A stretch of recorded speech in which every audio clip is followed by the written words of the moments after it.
Hello and welcome to episode 83 of the Cutie Art Crusaders for February 4th, 2014.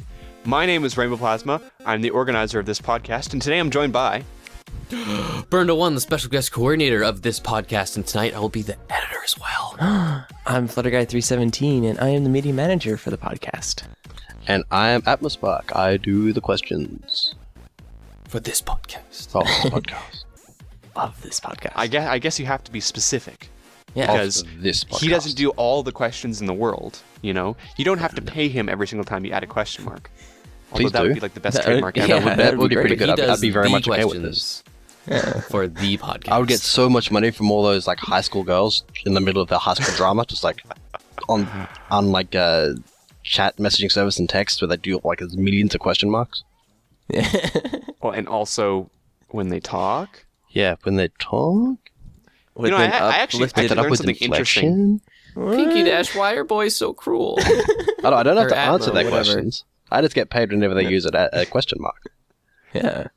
I actually learned something pretty cool about that, but it's long and boring, so I'm not going to talk about it. But for the record, there is an interesting theory to why teenage girls have an inflection that goes up, and they always ask stuff in questions.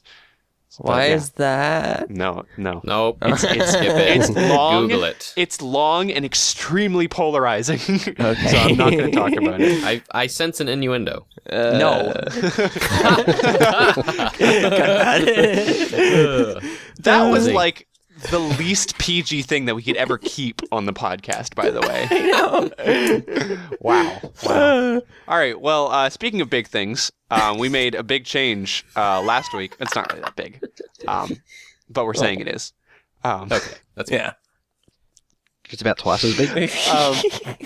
So anyways, we had gotten a lot of questions recently from people who were asking us, hey, so you do 720p video, but why don't you do 1080p video? And originally it was because it would be hard to change the template over. But I decided that last week I would sit down and spend a couple of hours. And so I went through and I kind of revamped all of our... Because we make the show kind of on like a template. It's so that we can make it faster and so that Burn doesn't have to like know advanced crazy editing skills in order to be able to do it and save my butt What every is second week. Vugas? We have to dumb everything down to burned. So Sony Vugas, how work?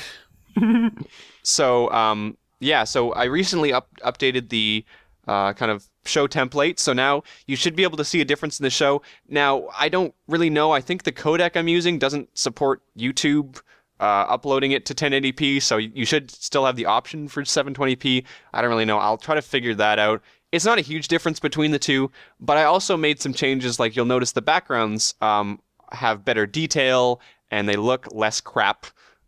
So that in general should be nicer to look at, and you guys should see a noticeable difference. If you want to see the biggest difference right now, you don't even have to change videos. If you literally go to our intro, it's our old version, and then you go to like right now where I'm talking, and it should be the new version, and you should be able to already see the difference in colors and in quality. Mostly because another thing that came up when I was doing this was that I lost a couple files in our original intro when I was deleting files, I guess. So we can't actually update our intro in 1080p. Now, I actually don't care that much about it. Like, I'd prefer not to make a new intro because that would be like, you know, lots of hours to do that. And I also don't want to mess with the formula. So if we can't recreate it in 1080p, I would prefer if we just kind of kept it the same. So you guys let us know what you guys think about that. If you like the change, if you are okay with us kind of switching over and keeping the intro and the old stuff. But yeah, in general, we should have a better looking podcast for you guys. Please send in your complaints and concerns about our Casual Pony fan art podcast. We will absolutely spend the most amount of time and effort ignoring them. It matters so highly. No, I about mean, the we quality joke of about the it. podcast. We joke about it, but like obviously people were sending us in stuff, and we put up a poll on our DeviantArt, and we asked them like, "Hey, what do you guys think about, switching over to 1080p?" And a lot of people said that they didn't care, but if people said, "Hey, if you could, then go for it." So I figured It's nicer to view the art. That's Yeah. really like the I mean, what is it? The biggest benefit to come out of this? I mean- Well, that and the less scaly background. That's Yeah, also the a backgrounds, huge yeah. plus. Yeah, I mean, so the background's been fixed, and in general, we should have better resolution stuff. So Doesn't look like we're casting art on the side of an alligator. yeah, you should go to the artist's page anyway on DeviantArt. You should. Yeah, you should. check out that their is art, but- it is very true. So there is that as well. But yeah, so that's something that's new. Hopefully that looks better. So if you notice that, then feel free to just send us something saying good job, because I actually don't know if it's hugely Yeah. different. But Yeah. that's something that happened. Yeah. Actually, fun fact, I did that last week. So last episode, you'll be able to see it as well. So if you're comparing last episode and this episode, you're not going to see a difference because I already made the change last week. But if you look back before, then you'll notice a big change. I figure an art podcast should probably have decent art in itself. Yeah. So yeah. Decent quality. Yeah. You'd think. Yeah. Yeah. Yeah. So How many of us are sick at the moment? yeah. Not me. I am. I'm sick. I was. Yeah, so I just wanted to take a moment to kind of apologize to anyone who's in the live stream for the past 2 weeks, because I try and get to all of the live streams or whatever. But yeah, I wasn't feeling well for the past 2 weeks. So I hopped in for 10 minutes, said hi, and then just like went to bed. So but I'm feeling better now. So that's good. I'm sorry you could only make it to one podcast for only 10 minutes when I've been to every single other one. I know. Aw. Well, it's nice. It's nice for us to kind of have a representative there, and Yeah. Flutter Guy's been pretty good about that. But obviously, he gets sick, so that's kind of rough. And I have classes around that time anyway, so I can't. I'm at work I can't, every week. fucking- Yeah. Well, yeah, You spoil your life. time zones, both of Yeah. your time zones, aren't really conducive for you to hop in there. It's been so long for me that my name has been deregistered in the IRC.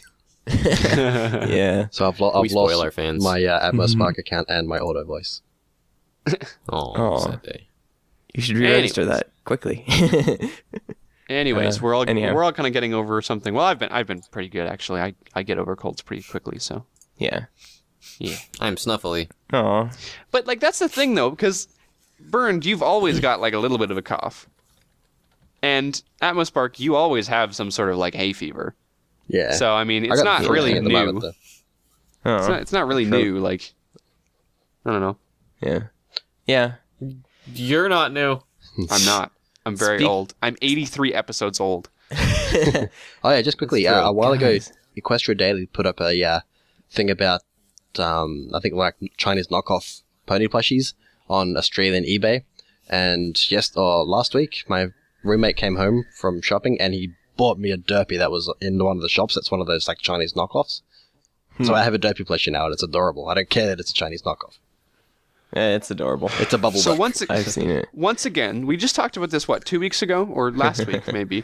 So Burned, who Yeah. already had a giant plushie that was given to him, managed to win a giant plushie. Thank And you, the then Nightcraft. Mr. Atmospark over here, who already had a giant plushie of Cloud Chaser, just decided to get another one. Oh no, Do he my didn't friends decide to suck? get. Is that it? You guys suck. You guys are my friends. You suck. Forget you too. Yeah. You've got more Sad. art I'm than gonna the hug rest and of us, I snuggle all think. these plushies. I sad. have a plushie on my head, but it's just a small one of me. I want a Excuse big me while I plushie. surround myself by this giant Twilight, this giant Rainbow Dash, and then especially this giant me. I want a Hey, big Guys, can we put all our plushie. money together and get Hello, friends who are better than Rainbow Plasma. Rainbow Plasma, one of those giant life-size plushies? Yeah, of him. Oh my god. I feel like that would Monster be a good plasma. story thing. Like Yeah. that would lead to many funny situations. Like the monster pie at, what is it, the Traveling Pony Museum? Yeah. Monster Oh Plasma. my god. No, Oh, but right. Mondo, life-sized Rainbow Plasma. in all seriousness, though, Pony. if you can make it to BronyCon or Everfree this year, I will get you a big plushie. Oh, I'm coming to BronyCon. Okay. Well, then I'll get you a We're big. not talking about this yet because we haven't made plans. But Yeah, that's true. But yeah. oh, by the way, this is a good point to bring up because we're still already on a tangent. Some people were wondering about like the cons that we're going to. That the thing. Okay, so first of all, Atmos Spark lives in Australia, so that's a no Yeah. for him. I don't know where the heck I'm living because of job stuff and a bunch of real life complicated things. So I am trying to go to BronyCon, I'm not going to go to Everfree Northwest, I don't think, because I went last year. But I'm trying to go to BronyCon, but like I don't know yet. And I know that both Burned and Flutterguy are trying to go to both. Yeah. I believe. Yeah. Burned. I'd like to go to both, yeah. Right. That's But the plan. at the very least, Burned will probably be going to Everfree Northwest, and at the very least, Flutterguy will be going to BronyCon. Yep. I will be going to BabsCon in April. What's Okay. that? That's good. Anyways, That's somewhere in California. anyways, don't buy tickets to Everfree Northwest expecting all of us to be there, just Yeah, for the 'cause record. we probably won't. You all can be that was a there. expect one-off for Burn last to year. be there. I'll Yeah. be there too. I'll be there in spirit. Last year was a one-off have- Say hi to me. thing because we could get all 4 of us there at the same time. Yeah. You can tweet me and you can be like, Burn, I love you. Oh my gosh. No, tweet out Anyways, Spark that you love me because anyhow. I won't be going to any of them and I want to. Aw. We'll Skype you. While we're there, we'll walk around with a laptop of you, just your face. You guys I'll, can I'll, feel buy, free. I'll buy an iPad especially and we can FaceTime. Yes. All right. So So anyhow, you just make a doll of you. No, the one thing I am really looking forward to, though, in BabsCon is I'll finally be able to go hang out with Lay Customer. That is the plan. Mhm. It'll Yeah. happen. It's cool. Pumped. that's awesome. Okay. So anyhow, we are an art podcast, so we do have to move on to the art. Our theme this Let's week. talk more about meeting me. I know. I mean, your art in and of itself. So. Don't let him distract you. Just go.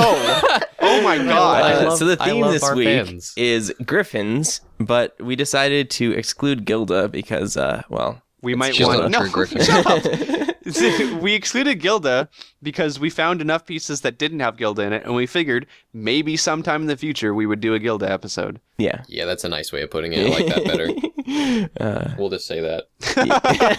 Wow. All right. So wow. the first art So- piece. Yeah. And the first art piece is called Genevieve the Griffin by Frostycat13. And this depicts one of the new Griffins that was seen in Rainbow Falls, which was season 4, episode 10. I guess she was seen training like before the whole race thing. Yeah, so I mean, there was a couple of relay teams, and one of them was like a Griffin team, and it had like a guy Griffin, and then these 2 like girl Griffins, and one of them was like, well, we'll see them later on, but one of them was like a white with black accents, and this one was like black with white and gray accents. And like I personally, like I really liked their designs. It was a really cool kind of concept, and it kind of gave that aspect of like yin yang kind of thing. Yeah. I don't know. It was a really interesting design, and I think we literally had a question like last week, or something like that. It was something like what would you like to see more of, or like what character would you like to see more of? And I said Gryphons, Yeah. and you know, like I really do enjoy the Gryphons as like a character within the show, how they look. Even if I wasn't like a huge fan of Gilda, so to see more Gryphons is just awesome. Yeah. Well, I love the whole like mythological creatures aspect of My Little Pony, especially from like season 1 and I guess season 2. So I would love to see more of those, and Gryphons especially, because they're pretty cool. But I like this that it's not piece, just like one race of mythical creatures either. It's like a mixture of a lot of them. yeah. Because Yeah, well, it Gryphons makes Gryphons sense, aren't Greek, right? are they? I don't know. I'm not I sure. I don't follow a lot of mythology, but it makes sense though, because like you don't think about it because we keep talking about unicorns and pegasi and stuff like that, but those are mythological creatures, right? Yeah. Like so, you keep forgetting. At least I keep forgetting that those are mythological creatures, and so when they include these other things, it's like, whoa, why are they including those? It's like, no, it actually makes perfect sense. Wait, are you saying that unicorns and Pegasus don't exist Yes, in the that's real what world? I'm saying. Earth No, bunnies they do. exist. You just got to believe. So anyhow, this art piece was done traditionally Yes. using pro markers, Copic markers, and white gel pen. I was going to say Something that that I is like made in the the real interesting world. filter on it, but there is no filter. It's traditional. It's on paper. Yeah. Scanner filter? Maybe. Just adds that tiny little bit of texture from the dust that's gathered on the scanner. Yeah. Yeah. No, it's the grit of the paper, and it's actually really cool. It's been a little while since we've done something like a more traditional and drawn like this, so it's pretty cool. I love seeing Well, the traditional problem art. is transferring traditional onto a digital, because obviously it's distributed in a digital platform, right? So in order to transfer it from traditional to digital without making it seem too digitalized. If you catch what I'm trying to say, you know, keeping the same kind of traditional feel. But this came out really spectacularly. Like I wouldn't be shocked if you told me this was a digital work. Mhm. You know, Well, I mean, that's I don't know like if I it's the said. scanner or the style or whatever. I don't know. That's a big issue that I see sometimes, even with my own tradition. When I do traditional stuff, is the scanner makes it really, really hard to take what you've done traditionally and put it on a computer. So a lot of time I see people scan it and then like touch it up a little bit in Photoshop or something, because I don't think you're going to get that pure white, like the background on this, through a scanner. Yeah, right. It normally comes out sort of washed out and a little bit grey. It depends on the scanner, right? Yeah. Exactly. It depends on the scanner. I guess have if you have a- like a high quality Yeah. scanner, it's probably going to work out better. Yeah. But I've got one of those all-in-one printer things, and that's not the best. Yeah. Like some of the stuff I've scanned for our show of like commissions I've gotten for you guys were kind of that grayish, but then other scans when my dad got a new scanner were bright white. So Yeah. Well, it depends on your scanner, quality of your scanner. Yeah, plus, I mean, there's configuration options for scanners and stuff with like white balance. And, Yeah. also, if you do traditional work, you should really splurge on a nice scanner because it really matters. Yes. Yeah, you said If you're making really nice traditional work, if you're just practicing pony drawings, don't go buy a really nice scanner. Yeah. Yeah. Yeah. So Or now if you plan burned. on like hand drawing something and then scanning into the computer and then doing it digitally, you don't really need a good one either, because you can just go from the sketch, which is what I do. Exactly. Yeah. So now, Bernd, what exactly is a Copic marker? Because I'm not entirely sure, and I've heard about them. So now I can't tell you the literal like what exactly a Copic marker is because I never use them, but I can tell you that a Copic marker is a nice, like actual nice marker. It is a nicer brand of marker.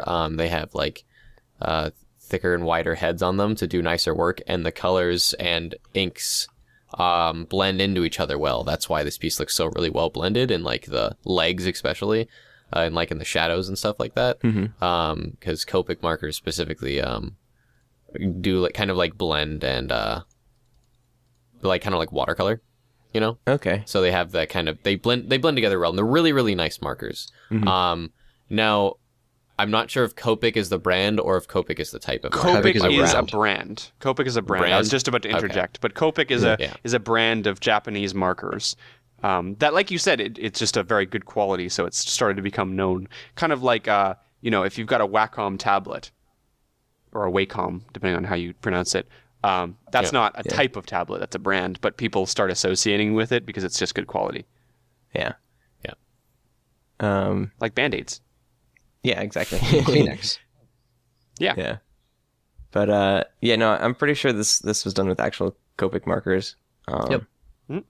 And yeah, it's interesting to think about like using markers as kind of a drawing tool, especially when you get into kind of the similarities to watercolor, because you're working with ink, and so ink can run and ink can also blend and stuff like that. Yeah, So- but the markers that you've probably traditionally used and the stuff that most people have used are not good quality markers, right? You know, Right. they're thicker or they bleed a lot, and so those are, when you have to think about markers can be a huge wide variety of things, not just the ones that we see from like whatever, is it Crayola that makes those crappy ones that are those in schools? crappy kid markers Yeah. that everyone knows. Yeah. So, I mean, there's a huge wide variety of them. The thing that really amazes me is kind of like how high quality they can go. Because, again, like you don't have a lot of exposure to it unless you're using them. So to see something like this background with the blending and the individual kind of spots that go in there, you've got spots on top of spots, and there doesn't seem to be a huge amount of, seeping into each other. That's It's really because cool some to see. pigments are stronger than others, by the way. But yeah, it's really, I think, it really amazes me because, again, I don't have that experience using the markers themselves. Yeah. But in areas that, like I was saying, the legs are probably the best example. And also in like parts of the feathers as well. The artist, Frosty Cat, really plays like really well with that whole blending with the Copic markers. Because since they are a nicer marker, they help you blend a little bit better. And they have different grades of gray as well. So like shades of gray. Okay. So there are multiple markers for shades of gray as well. So it's not just mixing like color into color. There's like 12 steps of grays, which is really cool. Looking them up, there's 358 different colors for Copic markers. Wow. Like they're professional grade illustration Yeah, markers. and they're designed to be blended as well. So they help, like they don't run like you see with most of like the cheaper ones that you just use in schools and that sort of stuff. They're professional pens. They're designed to be blended. Yep. Industry standard. Yeah. And if you go through Frosty Cat 13's gallery, you can see a lot of work that she's done with these markers, and they all look fantastic. Yeah, it's great. I would imagine that with Copic markers, you would also need to have some special type of paper, probably like a thicker paper. Like a thicker sketch paper. Yeah. You wouldn't want to use it's just sketchpad paper. So like it's a thicker, higher pound paper, because normal printer paper is something obviously like it wouldn't absorb well. Right. So. Higher GSM. Before we move on, I just wanted to point out that I really love the way that Frosty Cat does wings, especially with the medium-like markers. Feathers. Yeah. And it's a really cute style too. Which Gryphon is this again? Did we say? Genevieve. Genevieve. Okay, That's the it's in fandom's title. name or whatever. Wow, Sean's much. I don't remember what the other one's called. And again, these are just fandom names, so subject to change based on popularity. Yeah.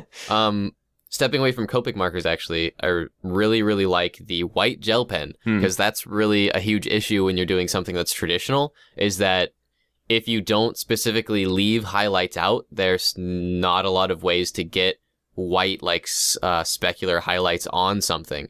But you can see these really super awesome white highlights all over Genevieve, like in the wings and in like her head and everywhere. And that's done with, apparently, like she says it right here, which is really cool. I'm glad she did.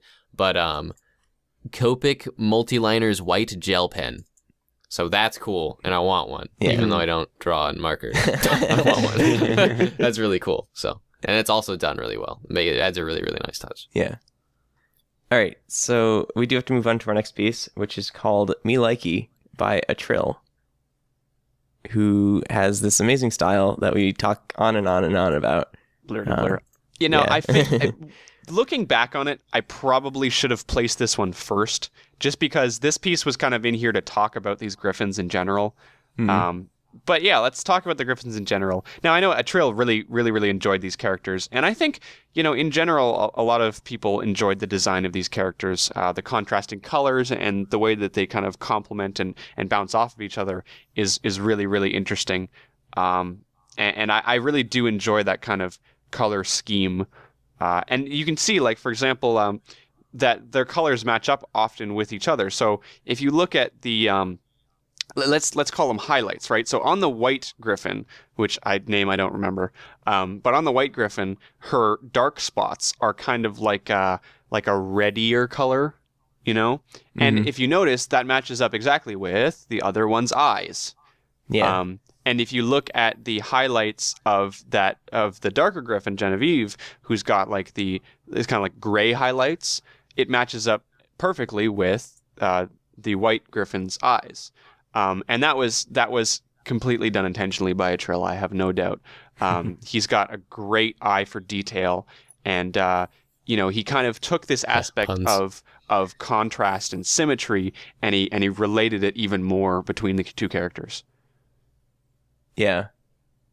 And like you were saying, it has kind of a yin and yang feel to it, especially because they're not really opposites of each other, but you know, the color schemes are kind of complementary in a way. Because you have the lighter white Gryphon and you have the darker black Gryphon. So. Yeah, exactly. Well, you notice a lot of the time that characters that appear side by side have contrasting colors like that, or have the opposite colors. Like the eyes will be the same but different. Like with those cheerleaders that came up in that same episode. Yeah, they're opposite colors of each other, or not opposite, but they're like the highlights become the main and the etc. Yeah. Well, that's why you see so many different pairs of characters appearing throughout the show, is that their colors kind of work together. So like Lyra and Bon, for instance, you see them together quite a bit just because of their color schemes kind of go together. Yeah, and I mean, a lot of times when you look at something individually, it can completely change the meaning when you look at it with something else, because context plays a huge part in interpreting color, mood, and just generally how you look at something. Mm-hmm. Yeah, definitely. Anyways, I'm not sure if anyone else had stuff to say about the Gryphons. We're not really going to talk about a Trill style. We've had him on the amazing. show. Yeah. There's an interview. You can go listen to that. And also, it's a Trill. Yeah. It's worth noting, though, that, like we've said many times on the show, that it does have that unique style, because we tried to highlight it in actually our style episode. Because there are those artists out there where you look at them and you see it and you think, like, oh, a Trill. And it's funny because recently we've been seeing a lot of artists who are actually imitating and taking a lot of influence heavily from a Trill's work. So we see that and we think, like, oh, like, clearly this artist is using a Trill-like influences because of said styles or choices they make in their work. So yeah, there's been more and more artists that I've been noticing where I'll look at an art piece and be like, oh, that looks like something made by oh no, it's not. Because people did take inspiration. A lot of those really unique, influential pony artists out there that people will take inspiration from, and the Trill's definitely one of them. When we first kind of started this show, we kind of talked about the fact that probably the most recognizable person in terms of the art fandom would be someone like a John Hoseko, right? I think, honestly, a year and a half later, that's probably changed. I would say, at least personally, I feel like a Trill is probably the most recognizable style for the most amount of people. Oh, absolutely. Yeah, I would also say I think he's really stepped up his game and has really started, solidifying his style as something that everyone recognizes and now everyone knows. He's the new John Hoseko. When we spoke to him, when we interviewed him, that's what he said he's been doing. He said he's been working on his own style for up until the time that we talked to him. So he's like found that he's finalized his style, and that's what he's been doing. So he hasn't been changing. And he's constantly like making little tweaks to it too, though. Yeah. And it's amazing that you can look at something like big anymore. Yeah, it's amazing you can look at something like this. This is a Gryphon piece, right? So like if this was just something he did with ponies, right? Then if this Gryphon piece, you might not be able to tell. But this immediately speaks as an Trill piece to me. Yeah. Like, no doubt in my mind, I immediately look at it. And so there is obviously some real work that he's put in to all of his art to try and get it to fit a certain style. Yeah. And he's done a great job. What I've actually been impressed with in his work is he's been getting more adventurous with colors. So, like, most of his colors in, like, his older work was relatively simple, and kind of generic. And then it started moving into kind of like a grittier, like more neon feel. And now, in like the past, since like the beginning of this year or so, he's been making some really, really, really uniquely colored work. So like his skill as a colorist and like coloring in color schemes and stuff have also been getting a lot better, especially like even in this piece. It's very muted, it's very toned down, and everything and all the colors match a specific tone and nothing really stands out, Mm-hmm. And I could even go as far to say that the green in the background is complementary to the red in the Gryphons and things like that. So like the Gryphon on the left has muted red in her wings and in her claws, and even the Gryphon on the right has kind of pink blended into, or kind of like a dull reddish color blended into her wings as well. And like the whole piece basically has a lot of red blended into it. And then you have actually green and red both blended together in the background. So it's like he's not just making this really cool, unique style. He's also having a very cool and unique use of color in his work as well. That's also starting to come out, slowly come out of his work that I feel like I'm recognizing him for more. Yeah. And one last thing I wanted to point out was the fact that you talked about those colors, and I talked right at the very beginning about the matching colors with the eyes and the complements between the two characters. I would like to point out that to anyone who says that wasn't a stylistic choice, go and look at the Gryphons. These aren't their normal eye colors. He's specifically done this because, I mean, they are similar, but they're very, very muted to the point where they match each other. So this is a conscious decision made by him to say, I want these two Gryphons to match each other, not just to have like contrast, but to actually have similar colors between the two. Yeah. Because of the choices he made, they physically do reflect each other. So Yeah. Yep. All right, so we're going to move on to our next piece, which is called On Feathered Grounds by Assassin Monkey, who's a big fan of the show. So hi, Assassin Monkey. Shout out to Assassin Monkey. Yeah. Yet again. Do this every week. Yeah, I know, every single week now.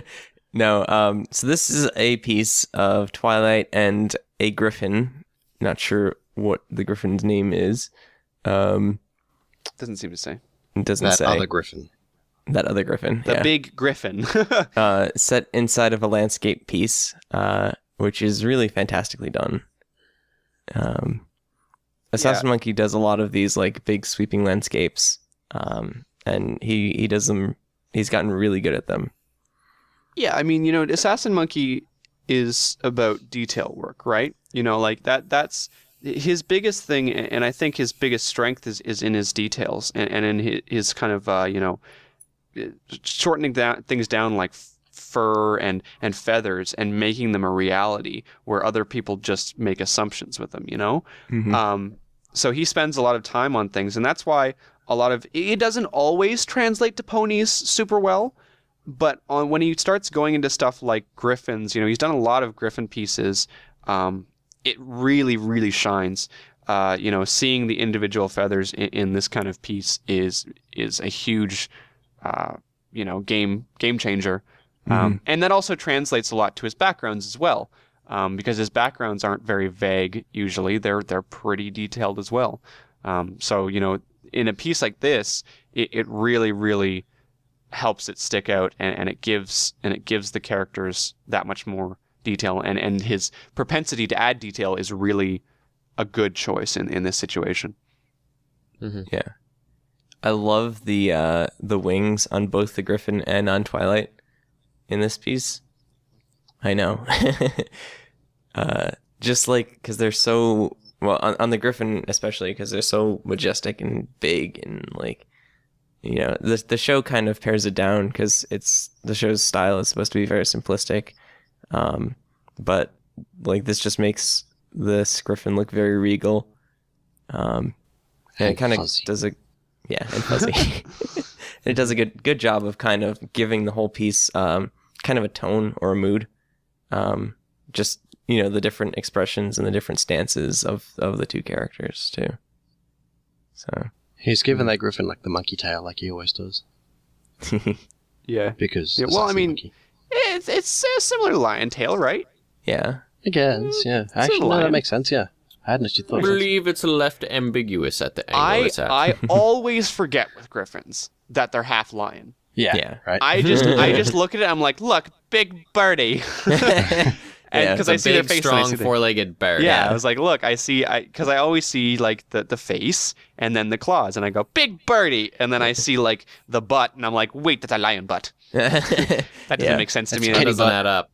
Yeah, so that always confuses me. But no, it absolutely is. It's a lion tail, so yeah, it's not pony hairy tail.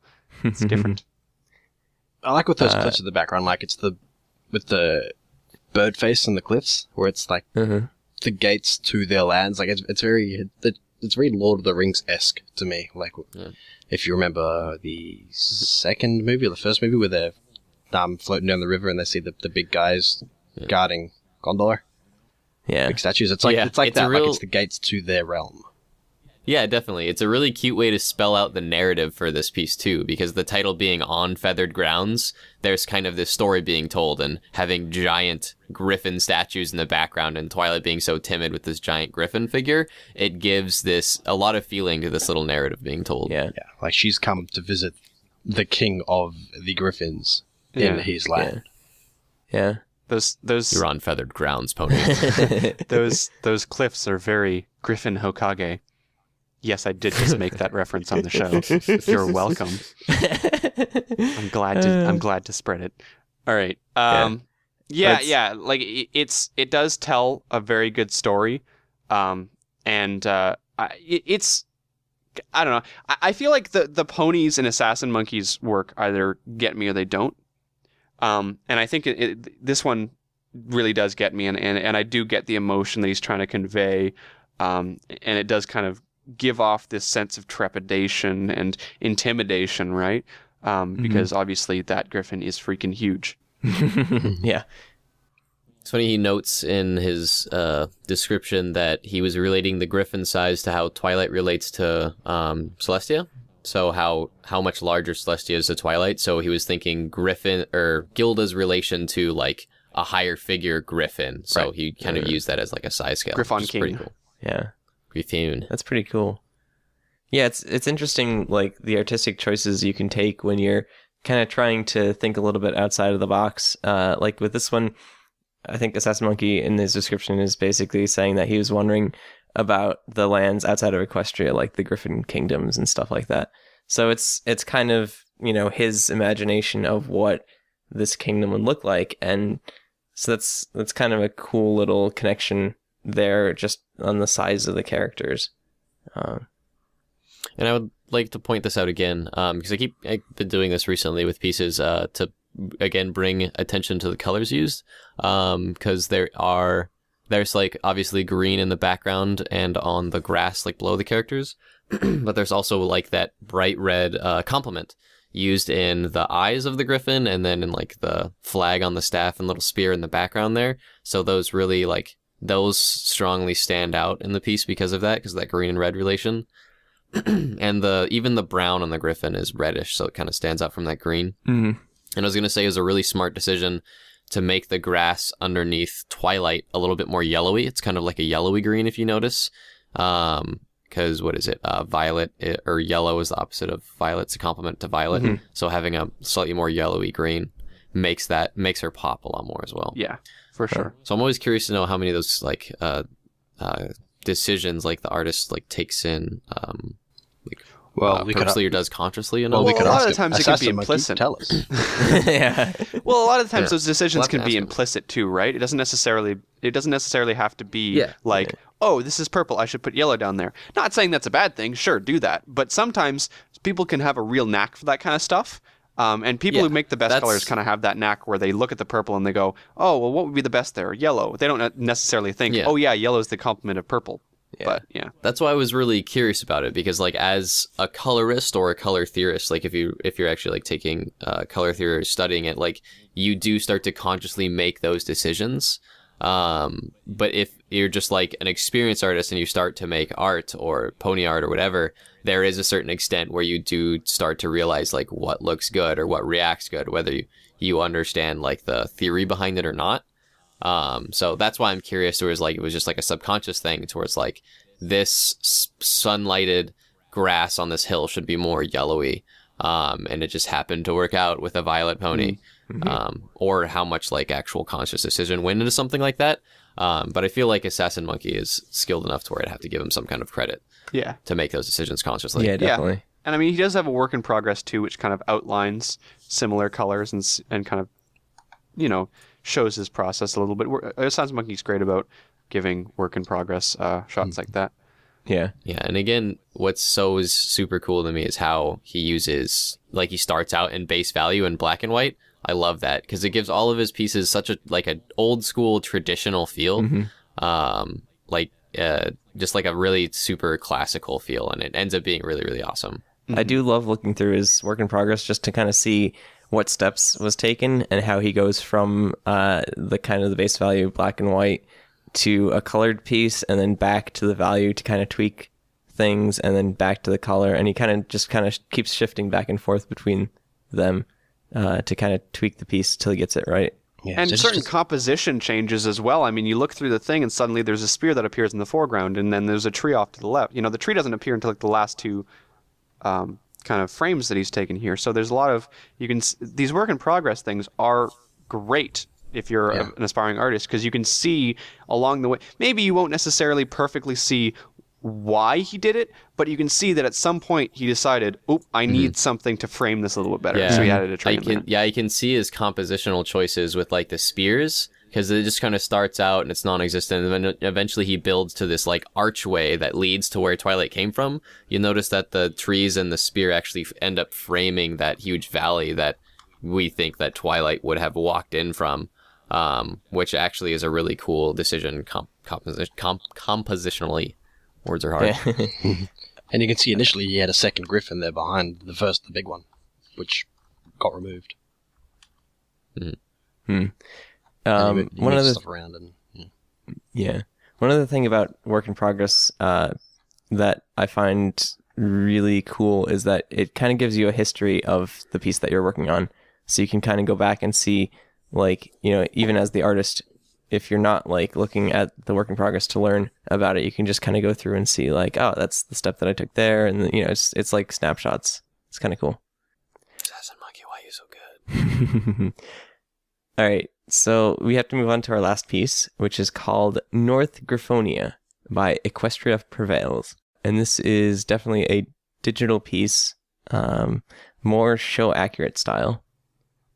it's vector as well. Equestria Prevails works primarily in vector. Yeah.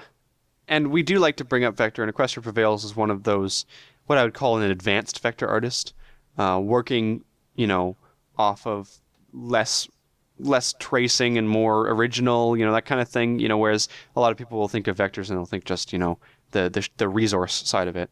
But Equestria Prevails does a great job of adding extra stuff into there too, shading and original art and stuff like this that you'll never find in the show. None of these Gryphons are ever in the show ever. Yeah. So these they're are all completely new. Yeah.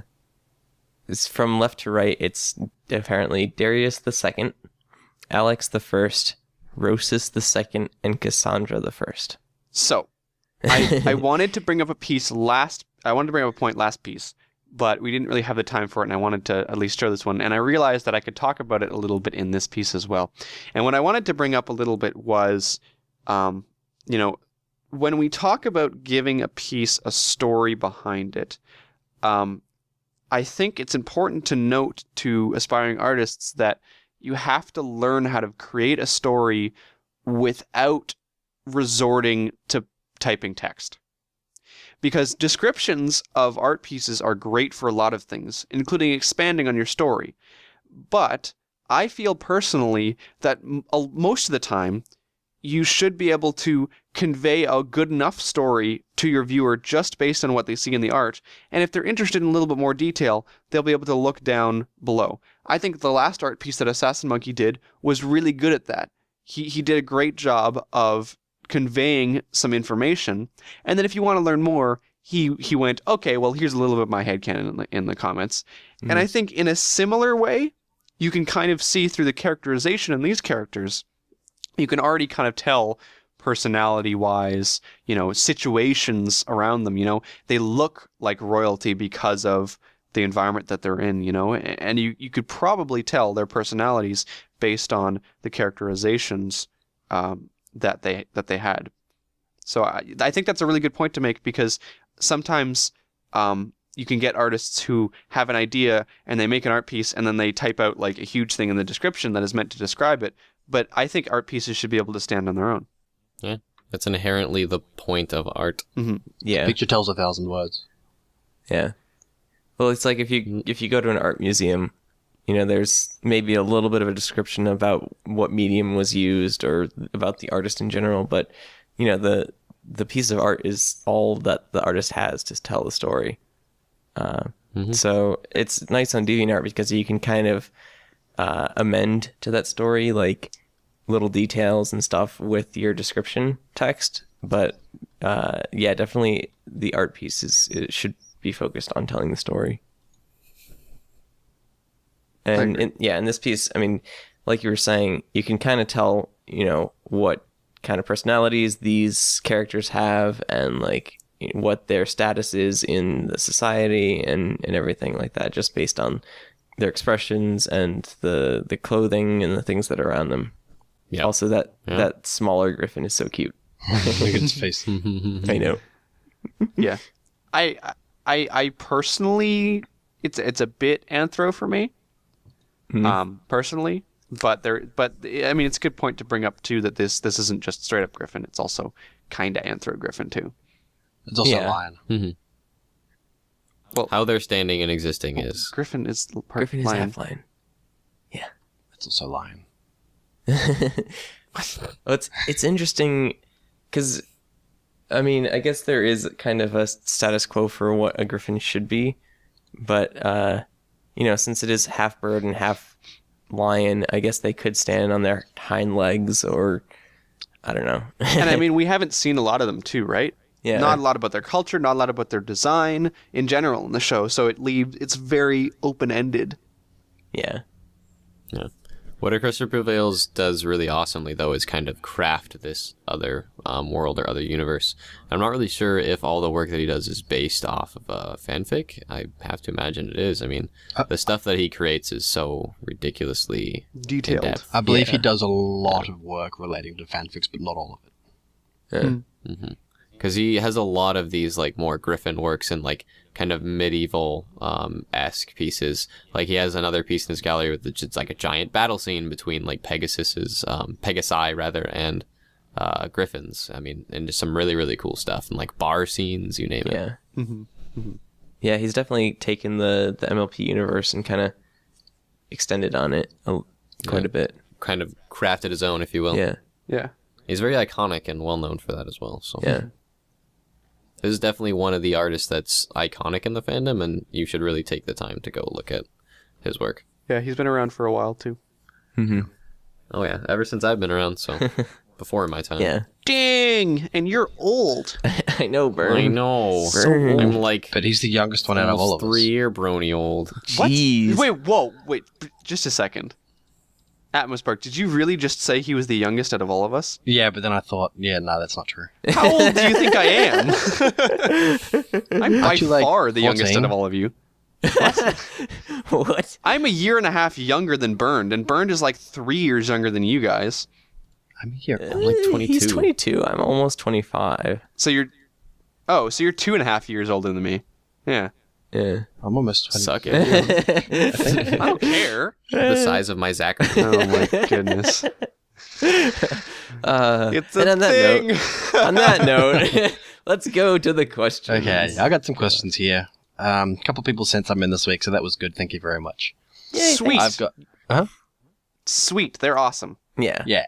People are cool. Yay. Not all people, just the people who send in questions. Just the people sending questions. Okay, so first question I've got here Specifically is: you. if your OCs became power ponies, what would their costumes look like? Sent in by DualShock. I believe Funny Guy, you wanted this question in, so what was yours? What's your answer?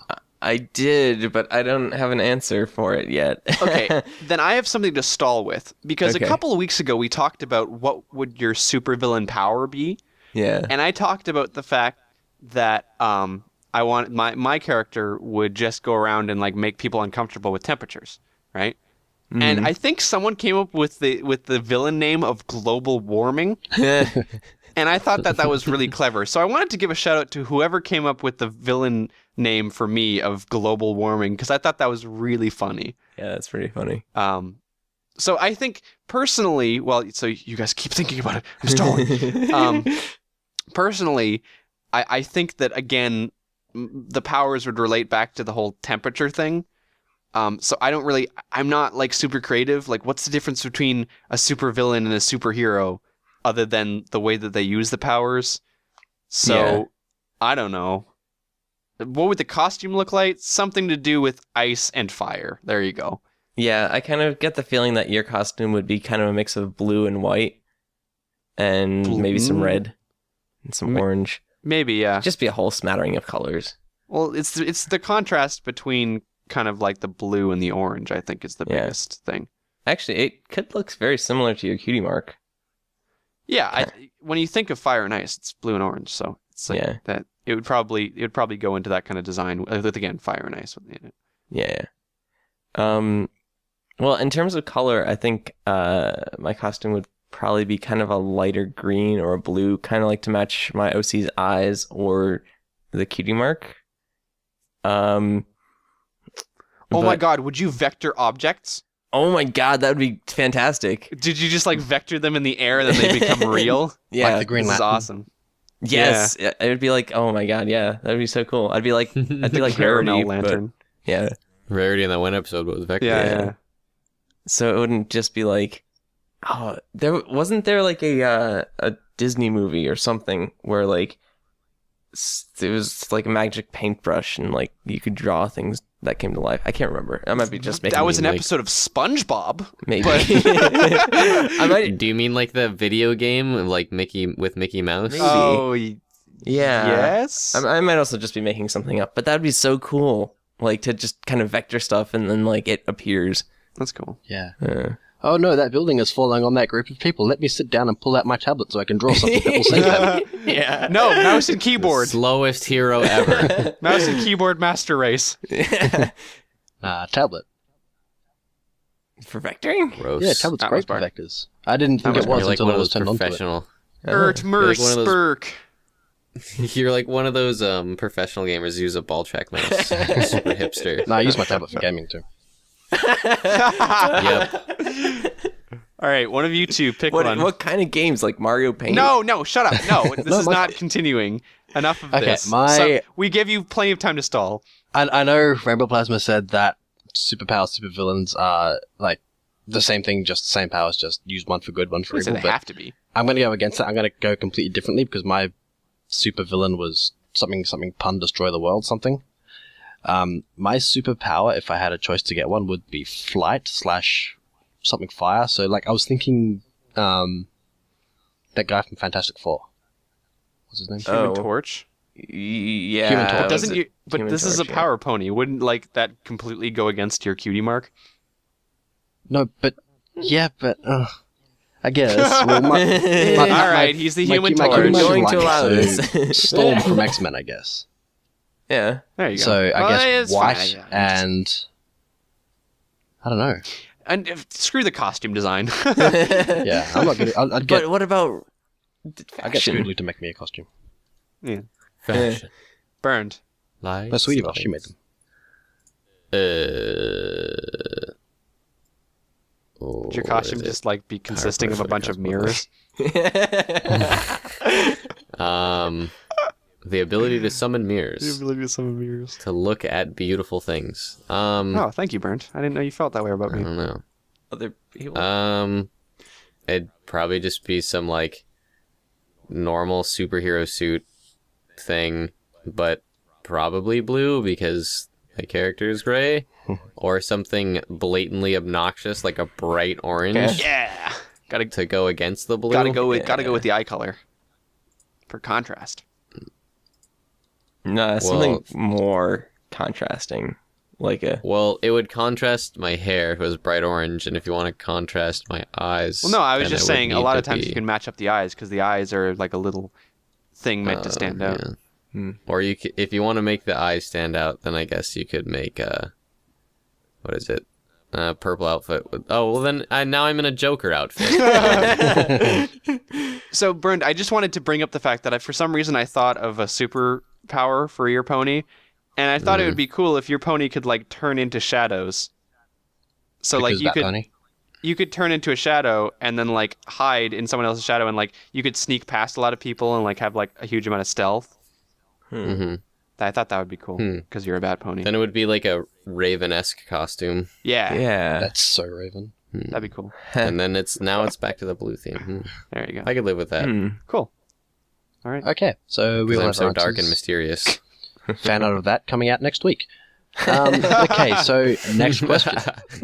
Between a simpler minimalistic style or minimal style like the show or a very refined detailed painting, which do you think is the best at showing emotions? Sent in by Rain Gear.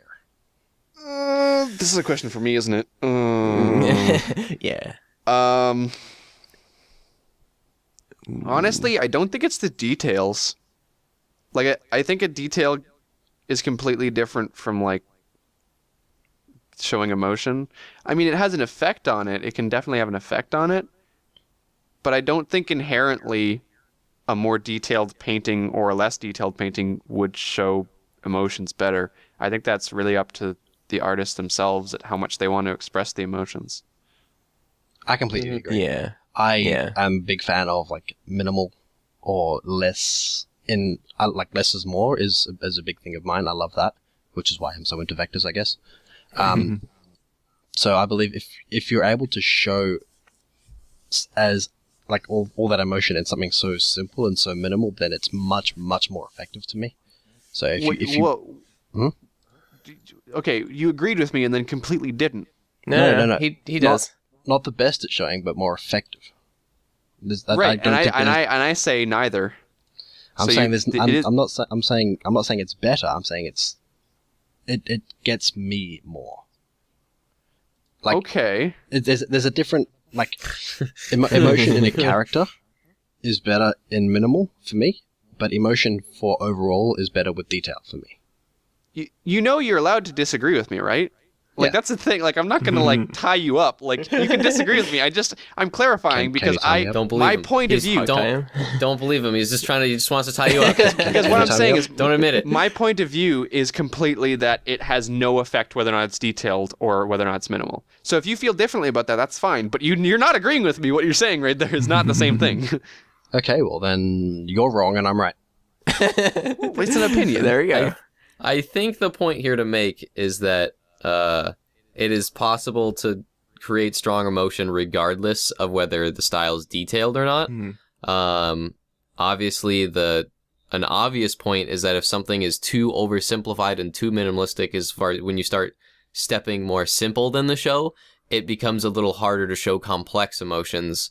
But it's the same thing if you become too detailed. Sometimes emotion gets lost in the detail. Yeah. So like some of Zion with an M? Yeah. Zion. With an M. Zion. Zion. Zion 05's word. It has extraordinary amounts of detail, and sometimes the emotions of the piece can sort of get lost in this crazy reality that's being built. But it's crazy cool, don't get me wrong. And there's a lot more depth to things going on. But if you're looking to express just a deepness of a single emotion, sometimes things can get too busy or too muddled and lost. Because the more detailed you get, the more emotions you're trying to convey, if that makes sense. Well, I think if you're trying to make a piece really detailed, it might get busy. I mean, really good artists can make a piece really detailed without it getting busy, but the viewer may focus on other things than the raw emotions of the piece. So, well, another thing is in the point of this question, it's between a simple style like the show and then a refined digital style. What do you think's better at showing emotions? The whole point of cartoons is that they're amazing at actually showing emotions. That's the point of the simple style of the show and cartoons in general, is that simple features on that we visually recognize as a face, we connect with strong emotions. So the show is basically that simple style that we can visually recognize with emotions. So as soon as you start stepping away from that and going into detailed paintings, you're kind of muddling it a bit, but it's just a different style. As long as we can still recognize expressions, there's no more greater emotion there or something, or better, I'd say. I don't know, but you get what I mean, right? That's the point of cartoons and simple expressions, is we simply connect with that expression. If we're talking about just a still digital shot, or a not the show specifically, it's animation, that's a whole nother realm. yeah. But as far as digital painting, I feel there is sort of a realm where if you start adding specific details about things, there can be more emotional depth in the piece, but there's also things to completely prove that wrong. But art's never a matter of fact kind of thing. But Yeah. I kind of want to argue that point, Burned, just because, not that I think it's wrong, but I think just in terms of our question here, I would argue that, the cartoons are simplified, but it's not inherently the simplification which gives it the aura of more emotions. I would say that, when it's not that it's more emotions, it's that it's easily recognizable emotions. But I think part of it is that when you get into more realistic, quote unquote, and the more detailed stuff, details tend to, not always, but they tend to focus more on things like realistic scenarios. And the more realistic you get, the less extreme emotions you want to convey. So again, I wouldn't necessarily say that less details see, is better for that. there's- It's just traditionally speaking, when people do less details, they also focus on giving a wider spectrum of Easy emotions. now, because that's also now we're defining details as making something like more I realistically didn't say that. detailed. I didn't say that, and you can't pull that on me. No, I totally That's what did you not just say. said. I You did not said say normally it. when things end up getting more detailed, they start going more towards realistic or something of Did that I nature. say that all of them do that? No, I just said that. You said generally, but that's a way of walking around everything. No, generally says that there are obvious exceptions to this rule, but a lot of people think this way, that as you get more detailed, you will start going more realistic. Because admit it, not that many people make non-detailed stuff that are trying to go for realism. They don't. I know. That point aside, another point is that if you're another way of creating details is not in realistic fashions, but it also be in like colorist fashions. Like there's a lot of emotions that can be shown with depths of like uses of color or expressive brushwork and things like that. Like that, I technically count that as details. So like there's a whole nother realm of like expressiveness that can't be grasped with something as simple as show style, if you know what I mean. I guess we have different There's a whole definitions nother of realm details there. as well, too, which makes sense. I just wanted to say at the end of the day, I believe that there is a lot of correlation between simpler, more cartoony things and bigger, more obvious emotions. I think there's a correlation there, but I don't think that is causation. I think it's correlation. Fair enough. You lost me.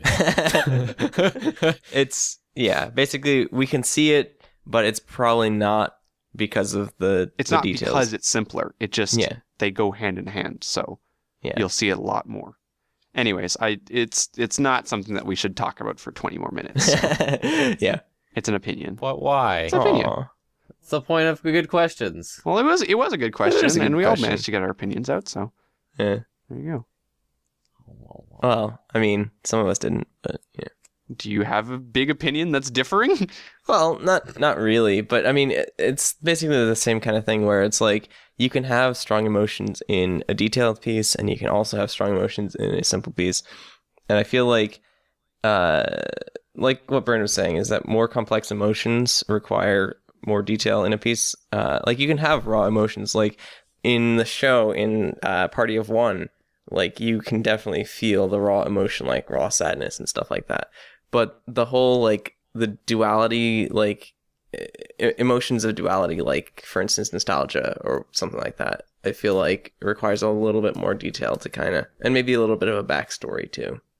But yeah. And see, now I want to keep poking the thing I was talking about with like expressive brushwork or things like that. Like, yeah. Nah. Yeah. All right. All right. Anyway.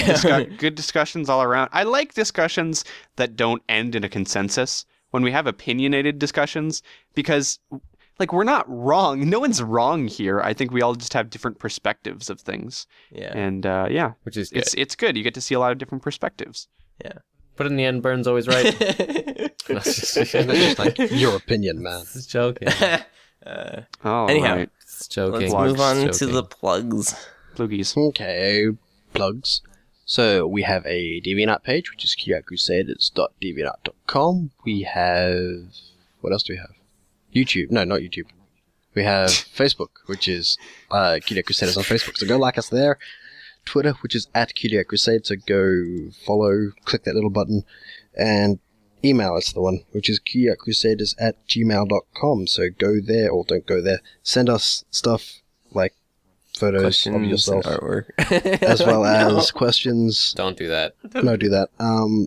We like to have a little giggle. What? That was mean. I'm sorry. Just cut that out. Please send us photos of yourself so we can laugh at you because we're great people. We really are. Send the us heck? questions. Yeah, because we need more, because we had 2 people sending questions in the last, 2 weeks. So, yeah. We're hungry for your questions. Yeah. Very hungry. Sweet. I'm craving them. Yep. So our theme for next week is listed right here. So be sure to come back next week and check out that theme. I don't want to And we make a also theme have for a next week. We also have a spoiler cast after this for the latest episode of MLP. I don't want to do a It's so spoiler good. cast.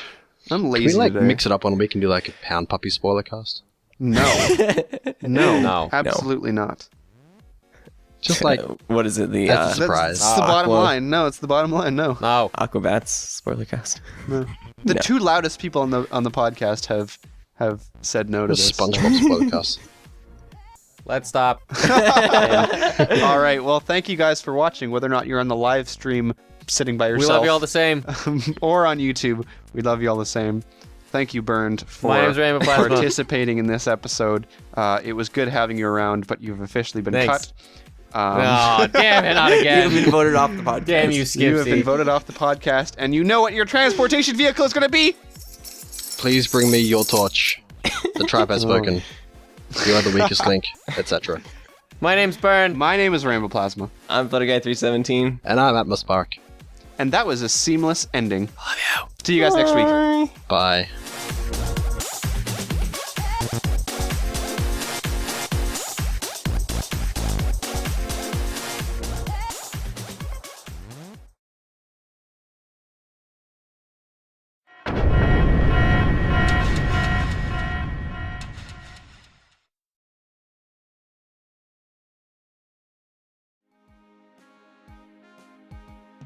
Hello and welcome to the 11th spoiler cast for Season 4 of My Little Pony done by the Cutie Art Crusaders. Today we are spoiler casting My Little Pony Season 4 Episode 12, Pinkie Pride. But first, my name is Flutterguy317 and today I am joined by Burndo1 Hi. and Atmospark. Sup? So this episode was Pinkie's key episode, I think. If the whole rainbow key theory is to be believed, which I think it is. Ah, Yeah. But True. it was a fantastic episode. This is, I think, my favorite episode ever. Yeah. Well, first off, Weird Al guest starred in it, so that Yeah. is phenomenal. have we even had a guest star before? I mean, John Delancey, but, Oh, well. well, He doesn't even knows- count who knows who anymore. he He's is, like right? now like pretty much like another main sub character. yeah, He's kind not of just like a regular. guest Nobody even voice knew who actor. he was before He Ponies, was so- a guest voice actor when he was there for that one episode, but then he was like, you know what, I'm gonna keep coming back and be part of the fandom kind of thing. Yeah, So like that was completely super awesome yeah. for him to be a part of the show. So now Weird Al being a guest like voice actor, Mm-hmm. awesome.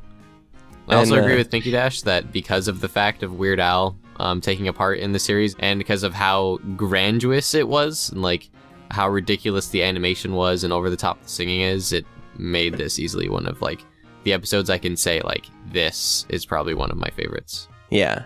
This is my favorite, my favorite episode of Pony.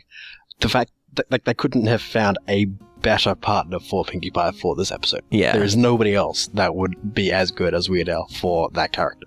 Well, and the writers and the storyboard artists and stuff really played to Weird Al as kind of a person in his character, I think. Oh, absolutely. Yeah. They played to what he does best, which is all of his songs, which we'll get to later, is polka, which is what he is well known for. Mm-hmm. The fact that he does all of this crazy stuff with a lot of the time with just his voice, because that's what he is known for, his songs and stuff. Yeah. So he And made just- it for a great voice actor Yes. because of it. Absolutely. And just everything that was to do with his character was done so phenomenally well. Yeah. Well, and Made this amazing. everything throughout the episode is really wacky, which is Yeah. phenomenal because it's a Pinkie Pie and a cheese sandwich, or Weird Al's characters. It's their episode. So Oh, absolutely. And arguably Rainbow Dashes. yeah. Eh. Yeah. Well, it's like Yeah. the whole plot centers around her party, Yeah. but it is Yeah, but yes, it's not a Pinkie Rainbow Pie Dash. centered episode, and then the antagonist is Sir Cheese Sandwich. Yeah, well, they needed something for Pinkie Pie to have a crisis over, which is a party, and Rainbow Dash was conveniently available. But it's not. I don't feel like it was focused on her. It was every now and then. It's like she was in there for, I guess, the important to keep the story moving. Yeah. But it was a Pinkie centric episode. Fair Yeah. enough. Yeah.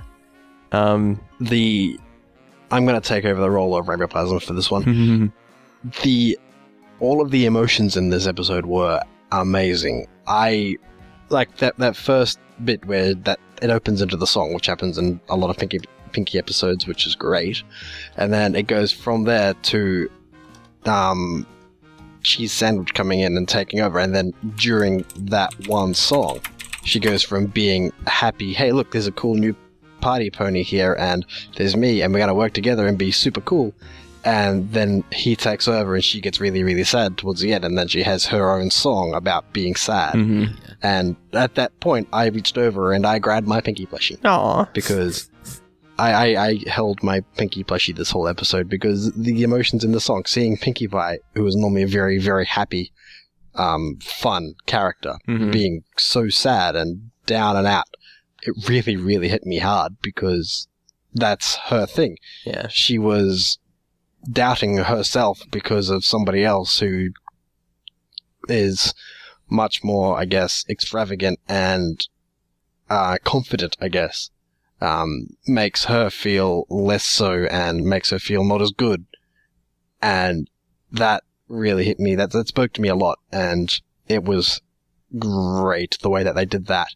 And then one more song later, or in fact, during that next song, she sees that, and then she looks back through all those photos in her hallway that she's kept of all the big turning points, the big moments in her life, which made her realize, wow, okay, I am actually really good at this, and it makes people happy, and it is something that I really, really enjoy. And she gets happy again. She realizes that she is good. She doesn't need. She's not less than somebody else because they are, in air quotes, better than she is. She's what she is. She is the best that she can be, and it's fantastic the way that the writers did that. Yeah.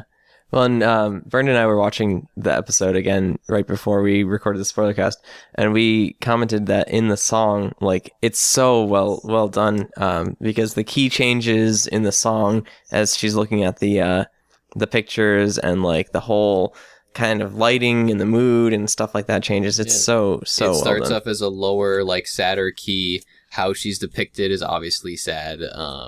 And so, like, everything from the visuals and especially to the music throughout the entire episode was amazing, especially in the key changes where it went from like a minor to a major. Right when after she saw those pictures and it started picking up, and then the tone of the song was then picked up. Like, it wasn't just an emotional roller coaster in the sense that you just described it, but it's just musically as well. So musically, visually, and like conceptually was just all around really awesome. Yeah. The songwriting and the design of those songs was phenomenal. This is a very, very well done episode. Amy Keening Rogers who did all the lyrics in the writing for this episode. Yeah.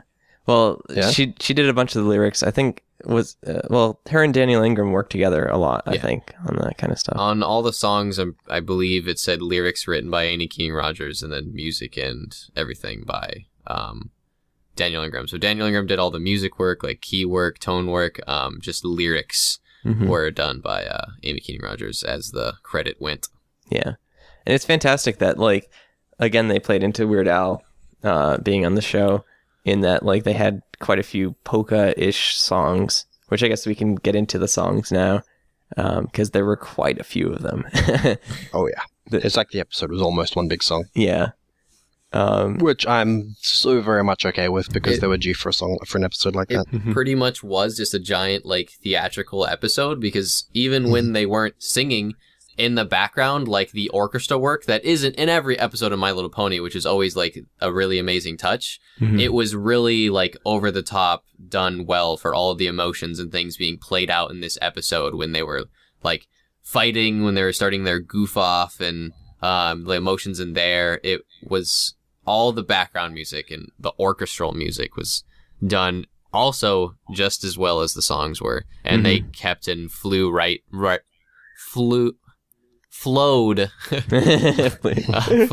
They not flew, but They flowed right, and I don't even know English. What is words? Yeah, How do you speak? whatever. Yeah. They went with the actual songs extraordinarily well. The orchestral work did. Yeah, Oh, absolutely. definitely. Especially because there's a big Western theme throughout this whole episode, and so you get like the little like Foley kind of stuff with the what are they, the maracas or the something, and then you get like the spurs on the back of Pinky's boots and stuff, and it's just like Yeah. overall sound wise the episode was fantastic. Yeah, and the references to High Noon and the dueling. Yeah, and the 310 to Yuma reference, Yeah. so class. Also, while Rainbow Plasma, Flutter Guy, and I were watching the episode, I'm the only one who got the cheese stands alone reference. Yeah. Do you want to talk about that? Oh, yeah, well, there's a part in the, what is it, where Pinkie Pie was saying we should work together or something? Or no, I forget No, what the it was lyric right. I think it was right before their The goof off? Yeah. Yeah. And he was saying, he said in quotes, like, the cheese has always stood alone or something like that along those lines. And that is a phrase from a nursery song, kid song, The Farmer in the Dell, right? Yeah. Yeah. The cheese stands alone, the cheese stands alone. I don't know. I just thought it was funny because, like, I heard that. I was like, I know that phrase. Yeah. Ironically from a magic card of all things. The goof off was pretty well done too, like throughout the whole thing. Oh, yeah. Oh, that was great. Yeah. Like the way that they intertwined their two songs. Mm-hmm. Yep. The way that, like, that's again something that Weird Al is quite good at. Like, he'll have multiple characters in his songs that he plays both of, and they work together really well. Yeah. His voice work was great. Yes. So good. Oh, also the fact that he sang "Smile, Smile, Smile." Yes, Yeah. he stole Pinky's song. Yeah. I would love to see him do some covers. Oh my God. Yeah. Yeah. A Smile cover by Weird Al. That'd be so good. And that the cuts to real life animals, like the real life Yeah, scenes. what the heck? That's Yeah. also That's the first time that's quite happened. Weird Al. What is it, Yeah. SpongeBob? Yeah. That caught me back a little bit. It was like, what's going on? But it was funny. Was that the Yeah, first time that was they've done totally that? unexpected. I didn't expect that at all. Yeah, that was the first time that they done that.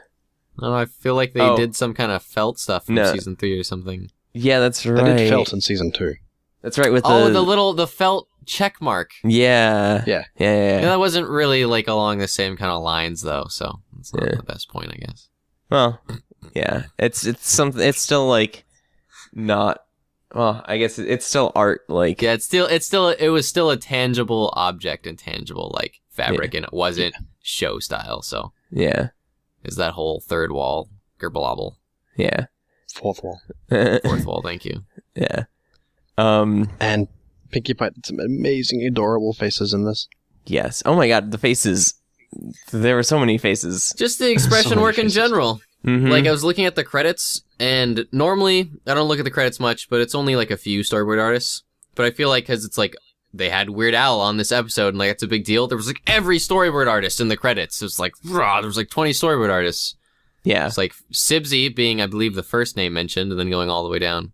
Yeah. Well, you were mentioning when we were watching it again that the animation was so fluid, like yeah, throughout. way more and stuff. fluid than usual. Yeah. Like I really noticed it in there was a scene where Rainbow Dash was floating, like flying, and she physically had like a floating sense about her, and then everyone, like, no one was stationary. Like sometimes in scenes they'll just have ponies sit there and like look or blink or something, but like none of them were stationary. They were all moving or doing some kind of motion, and like Rainbow Dash was floating, and I was like, that's ridiculous. Nothing on my screen is stationary. Yeah. And it, like, the whole like scene panned in, and all of the camera focus work, whatever that's called. Oh yeah, the depth of field stuff. Yeah, all the depth of how they played with the depth of field in like multiple scenes was really awesome as well. So it's just like the animation quality was ridiculously over the top. Yeah, they've been doing that. Well, quite a everything bit. about this episode. This is like, in my point of view, this is so far the pinnacle of MLP. Yeah. Well, like, because they've been in my opinion. we've been complimenting it like in every season. So like when season 2 came out, season 3 came out, we're like, oh, the animation's getting better. And then this season 4, we've been like, wow, it's like the best ever. And this episode by far has had some of the best animation, I believe, out of like the entire series as a whole. Yeah. Best Like, animation, best writing, best songs. Yeah. Well, They outdid themselves, and I have nothing but praise. yeah.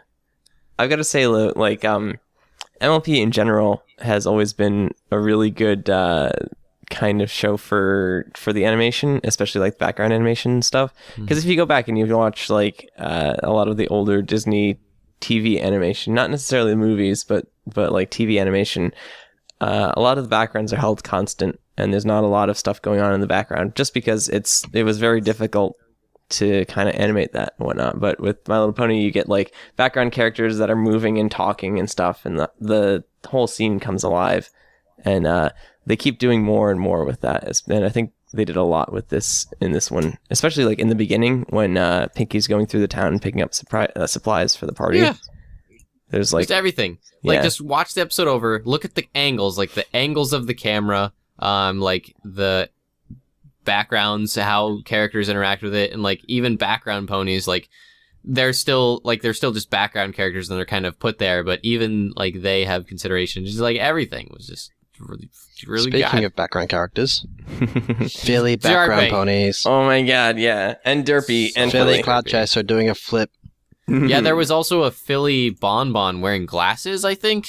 Yep, Philly Bonbon, Philly Lara, and Flitter, Cloud Chaser, Derpy, Cheerily. Philly Colgate wearing braces too. Yes, So future dentist work. I grabbed my Philly Cloud Chaser plushie when I saw that. Yeah, so cute. And there was a scene with Derpy in the literally in the chocolate fountain.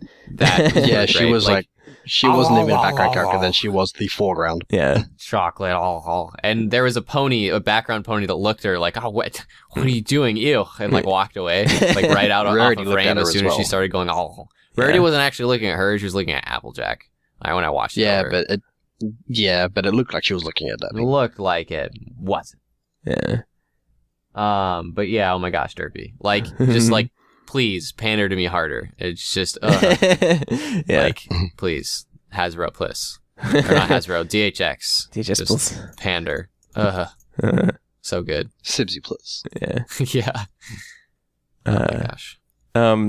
There's like so many intricate little touches in this episode, and in a lot of the episodes in this season. But like, Bern, you were mentioning when we were watching it again, the scene where Twilight like comes to check on Pinkie Pie, and Pinkie Pie grabs the watering can and is just pouring it down the drain.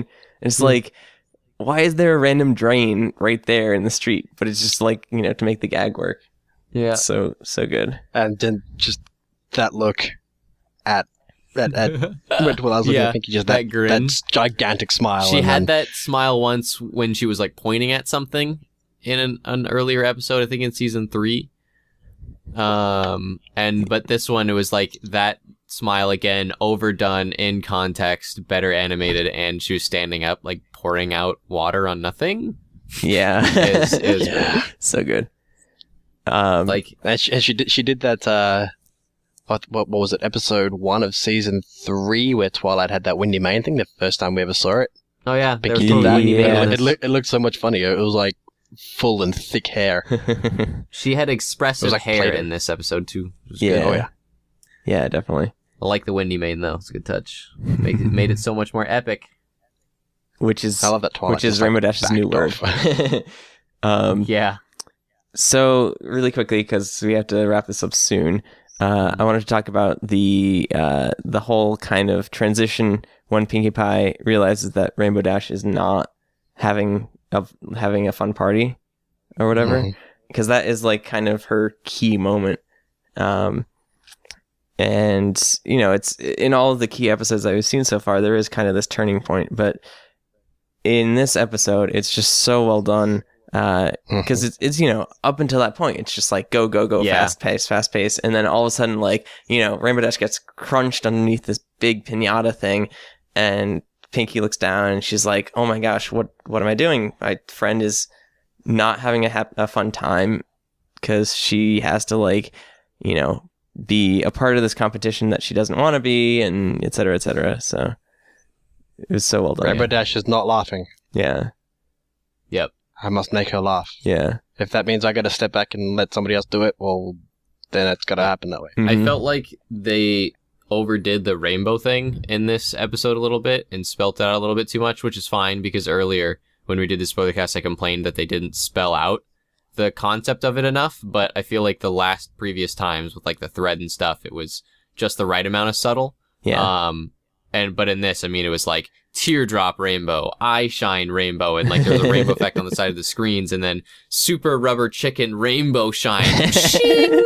Like, please spell it out more. Yeah. I feel like they could have been a little bit more subtle with it.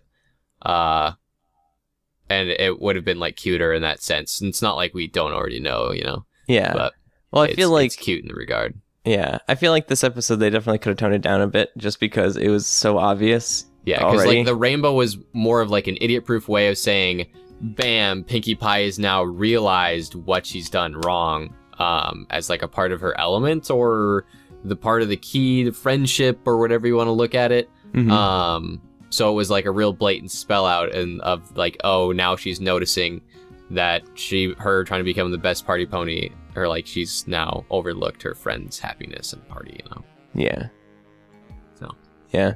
And then the whole backstory with Cheese was kind of cool and fun, and that oh yeah, I Pinkie, loved like, it. It was great. Yeah. Super shipping vibes. Yeah.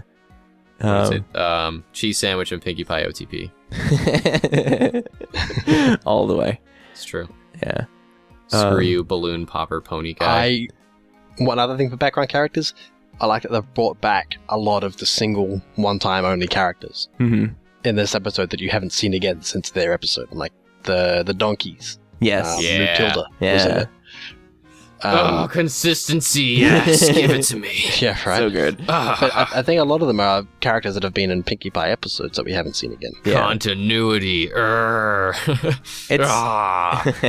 it's nice when they can do those throwbacks, and I guess it's kind of tough because if you're trying to tell a story in a short amount of time, to throw in all these references to the show. But Little throwbacks like that create really awesome continuity, and like Mhm. it's really important. So I'm glad to see that they're doing it. yeah. All right, so we do have to wrap up because we're kind of short on time. But I hope you guys enjoyed this spoiler cast.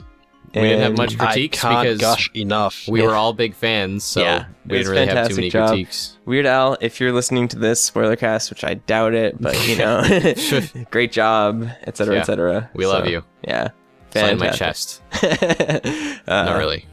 Yeah, seriously, sign his chest. No, no, yeah, awesome job. So, come back next week for our spoiler cast of season 13 and also our Cutie Art Crusaders episode because it's going to be awesome. Yep. So, without further ado, my name is Flutterguy317 I'm burned. I'm Atmos Spark. and we'll see you guys next week. Bye. Bye.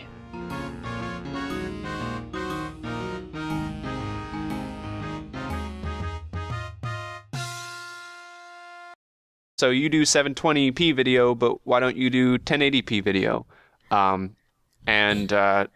Originally it was because it would be hard to change the template over, but I decided that last week I would sit down and spend a couple of hours, and so I went through and I kind of revamped all of our, because we make the show kind of on like a template. It's so that we can make it faster, and so that Burn doesn't have to like know advanced crazy editing skills in order to be able to do it and save my What butt every is second week. Vugus? We have to dumb everything down for Burned. So Sony Vugus, how work?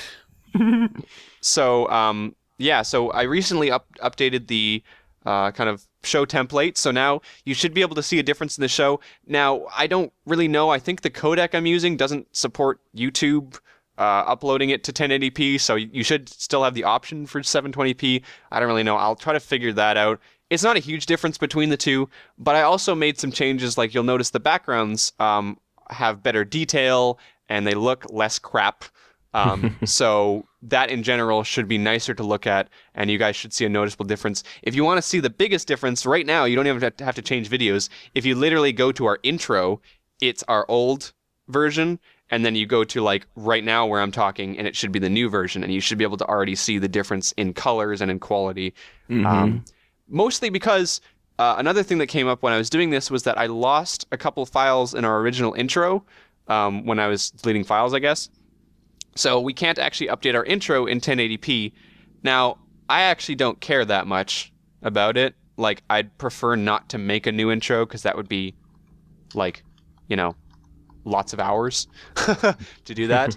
And I also don't want to mess with the formula. So if we can't recreate it in 1080p, I would prefer if we just kind of kept it the same. So you guys let us know what you guys think about that. If you like the change, if you are okay with us kind of switching over and keeping the intro and the old stuff. But yeah, in general, we should have a better looking podcast for you guys. Please send in your complaints and concerns about our Casual Pony fan art podcast. We will absolutely spend the most amount of time and effort ignoring them. It matters so highly. No, I mean, we joke about it. Podcast. We joke about it, but like obviously people were sending us in stuff, and we put up a poll on our DeviantArt, and we asked them like, "Hey, what do you guys think about, switching over to 1080p?"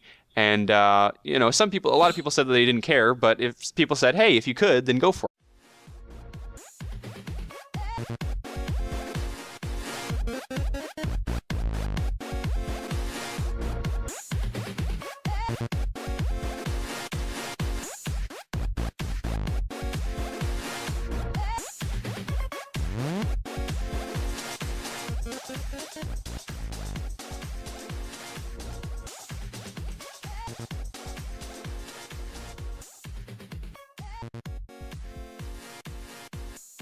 Hello, and welcome to episode 83 of the Cutie Art Crusaders for February 4th, 2014.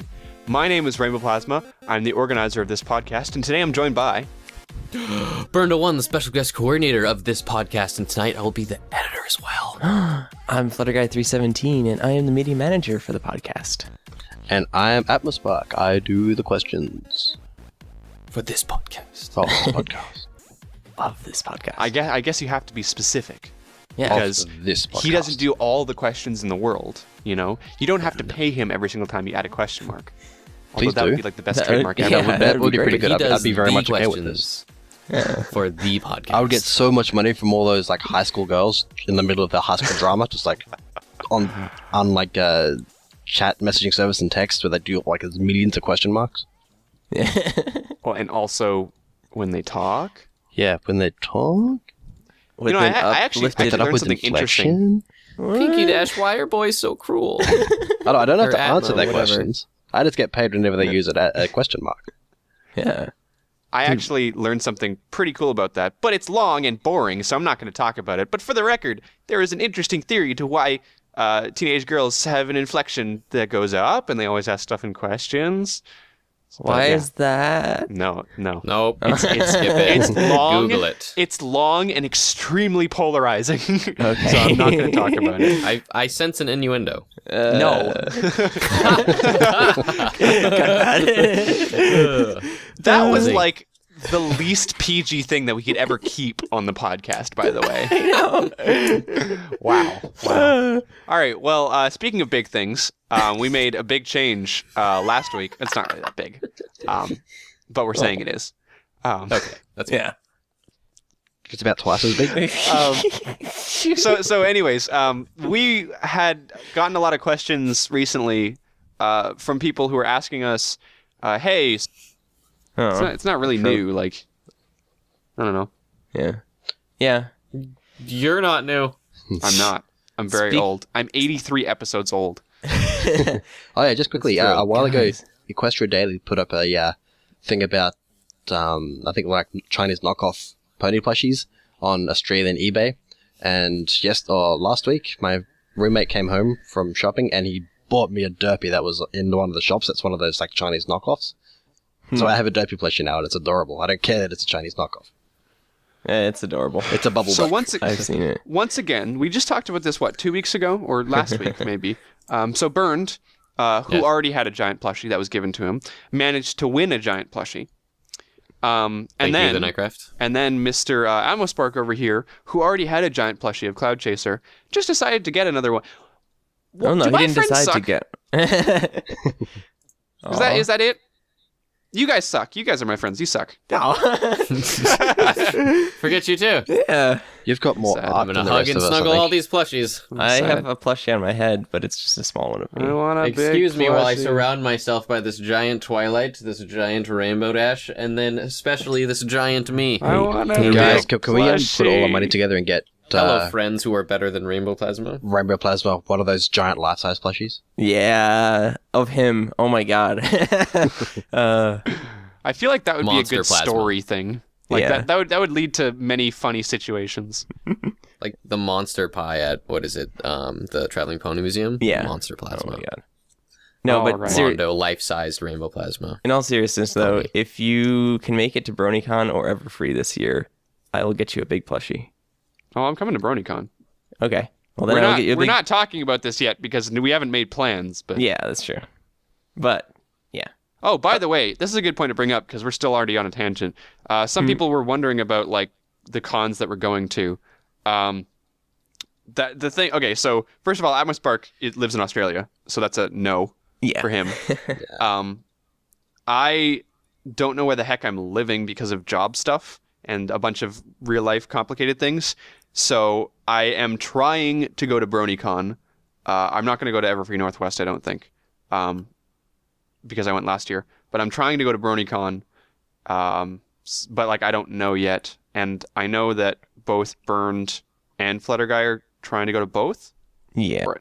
So I figured It's nicer to view the art. That's Yeah. really like the I mean, what is it? The biggest benefit to come out of this. I'm- well, that and the less scaly background. That's Yeah, also the a backgrounds. huge Yeah. plus. yeah. I mean, so the background's been fixed, and in general, we should have better resolution stuff. So Doesn't look like we're casting art on the side of an alligator. Yeah. you should go to the artist's page anyway on DeviantArt. You should. and, Yeah, you should. check that out is their art, it is very true. So there is that as well. But yeah, so that's something that's new. Hopefully that looks better. So if you notice that, then feel free to just send us something saying good job, because I actually don't know if it's hugely Yeah. different. But but- yeah, Yeah. that's something that happened. Yeah. Actually, fun fact, I did that last week. So last episode, you'll be able to see it as well. So if you're comparing last episode and this episode, you're not going to see a difference because I already made the change last week. But if you look back before, then you'll notice a big change. I figure an art Yeah. podcast should probably have decent art in itself. Yeah. So Yeah, Decent quality. Yeah. you'd think. Yeah. Yeah. Yeah.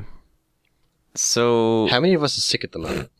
yeah. Not me. I am. I was. Yeah, so I just wanted to take a moment to kind of apologize to anyone who's in the live stream for the past 2 weeks, because I try and get to all of the live streams or whatever. But yeah, I wasn't feeling well for the past 2 weeks. So I hopped in for 10 minutes, said hi, and then just like went to bed. So but I'm feeling better now. So that's good. I'm sorry you could only make it to one podcast for only 10 minutes when I've been to every single other one. I know. Well, it's nice. It's nice for us to kind of have a representative there, and Yeah. Flutter Guy's been pretty good about that. But obviously, he gets sick, so that's kind of rough. And I have classes around that time anyway, so I can't. I'm at work I can't, every week. hop in. Yeah. Well, yeah, You spoil your life. time zones, both of your Yeah. time zones, aren't really conducive for you to hop in there. It's been so long for me that my name has been deregistered in the IRC. Yeah. So I've We lost spoil our fans. my Atmos Spark account and my auto voice. Oh, Aw. sad day. You should re-register Anyways. that quickly. Anyways, we're all anyhow. kind of getting over something. Well, I've been pretty good actually. I get over colds pretty quickly, so Yeah. yeah. I'm snuffly. Oh. But like that's the thing though, because Burned, you've always got like a little bit of a cough, and Atmos Spark, you always have some sort of like hay fever. Yeah. So I mean, I it's got not the flu really thing at the new. moment, though. I believe. Yeah. Burned. like to go to both, yeah. Right. That's But the plan. at the very least, Burned will probably be going to Everfree Northwest, and at the very least, Flutter Guy will be going to BronyCon. Yep. I will be going to BabsCon in April. What's Okay. that? That's good. Anyways, That's somewhere in California. anyways, don't buy tickets to Everfree Northwest expecting all of us to be there. Just Yeah, for the 'cause record. we probably won't. You all that can be was a there. expect one-off for Burn last to be there. I'll Yeah. be there too. I'll be there in spirit. last year was I last have- year was a one-off I have- Say hi to me. thing because we could get all four of us there at the same time. Yeah. You can tweet me and you can be like, Burn, I love you. I'm like, oh my gosh. No, tweet Anyways. Atmos Spark that you love me because Anyhow. I won't be going to any of them and I want to. Aw. We'll Skype you. While we're there, we'll walk around with a laptop of you, just your face. You guys can I'll feel I'll free. buy an iPad especially, and we can FaceTime. Yes. All right. So So we anyhow, can just make a doll of you. No, the one thing I am really looking forward to though in BabsCon is I'll finally be able to go hang out with a late customer. That is the plan. sweet. It'll Yeah. happen. It's cool. Pumped. that's awesome. Okay. So anyhow, we are an art podcast, so we do have to move on to the art. Our theme this Let's week. talk more about meeting me. I know. I mean, you're art in and of itself. So. Don't let him distract you. Just go. Oh my god. I love- So the I theme love this our week fans. is Gryphons, but we decided to exclude Gilda because, well, We might She's want not a true Griffin. Shut up. We excluded Gilda because we found enough pieces that didn't have Gilda in it, and we figured maybe sometime in the future we would do a Gilda episode. yeah. Yeah, that's a nice way of putting it. I like that better. We'll just say that. Wow. All right. So wow. the first art So- piece. Yeah. And the first art piece is called Genevieve the Griffin by Frostycat13. And this depicts one of the new griffins that was seen in Rainbow Falls, which was season 4, episode 10. It was I guess she was seen training like before the whole race thing. Yeah. So I mean, there was a couple of relay teams, and one of them was like a Griffin team, and it had like a guy Griffin, and then these two like girl Griffins, and one of them was like, well, we'll see them later on, but one of them was like a white with black accents, and this one was like black with white and gray accents. And like I personally, like, I really liked their designs. It was a really cool kind of concept, and it kind of gave that aspect of like yin yang kind of thing. Yeah. I don't know. It was a really interesting design, and